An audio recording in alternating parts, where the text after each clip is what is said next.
She had been away on a business trip for nearly a week, and the house felt emptier than usual. The kids, Emma and Jake, missed her terribly, and I did too.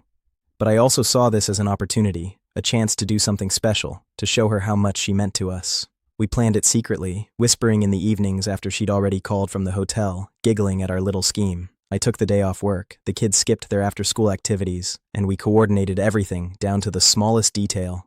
Balloons, flowers, a homemade banner that read, "Welcome home, Mommy." I wanted her to walk in and feel an explosion of love, appreciation, and family warmth.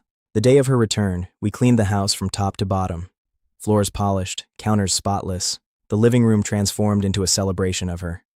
I even cooked her favorite meal, roast chicken with mashed potatoes and gravy, something she always claimed no restaurant could match. The kids were buzzing with excitement, hardly able to sit still as the minutes ticked by. Finally, I heard the sound of the car pulling into the driveway. I motioned for the kids to hide behind the couch and kitchen counter. Heart pounding, I opened the door and called out, "Mommy's home!" She stepped through the door, smiling at first, tired from her flight, but still radiant. Then the surprise hit. Balloons fell from the ceiling. The banner flapped in the breeze from the open windows. The kids jumped out screaming, "Surprise!" At first, she laughed, genuine laughter. She hugged the kids, kissed their cheeks, and looked around at the decorations. Her eyes lingered on me, and for a moment, everything felt perfect, exactly as it should be. Then her smile faltered, her eyes widened, and I noticed her fingers trembling slightly as she set down her bag. Something was off.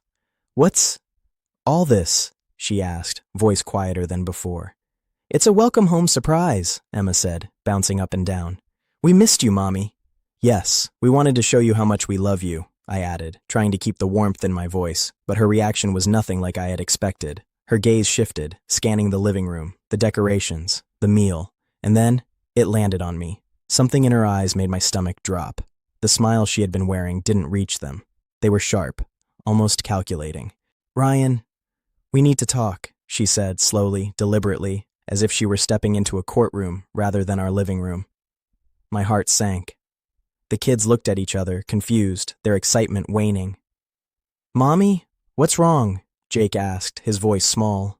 She sighed, running a hand through her hair. "I didn't expect this," she said, tone careful. "It's thoughtful, I guess, but I need to be honest with you." A sense of dread settled over me. The way she said it, her hesitation, the careful words, it felt like the calm before a storm. I've been thinking a lot while I was away," she continued. "About us, about the marriage, and about what I want." My chest tightened. Something in her voice warned me that what came next wasn't going to be good. "I've met someone," she said quietly, almost whispering. "I didn't plan it, and it's complicated, but I have feelings, and I need to explore them." The words hit me like a punch to the stomach. I could feel the world tilt beneath my feet. The balloons, the banner, the meal, the excitement, all of it suddenly felt absurd, cruel almost, in its contrast to her confession.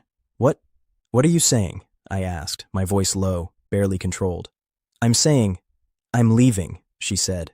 "I didn't want to do this in front of the kids, but I can't hide it anymore. I can't pretend I'm happy just because you made a nice dinner or decorated the house." The kids started to cry, confusion and heartbreak mingling in their small faces. I knelt down, holding them, trying to shield them from the shock. "It's going to be okay," I whispered, though I wasn't sure it was. She stepped back, looking at the scene with what I can only describe as a mix of guilt and indifference.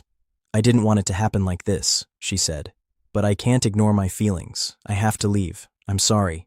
The rest of the night was a blur. I called family members to come pick up the kids, trying to give them a buffer from the emotional chaos. She gathered her things, avoiding my gaze, the children's, the evidence of the love we had all poured into this home. After she left, the silence of the house was suffocating.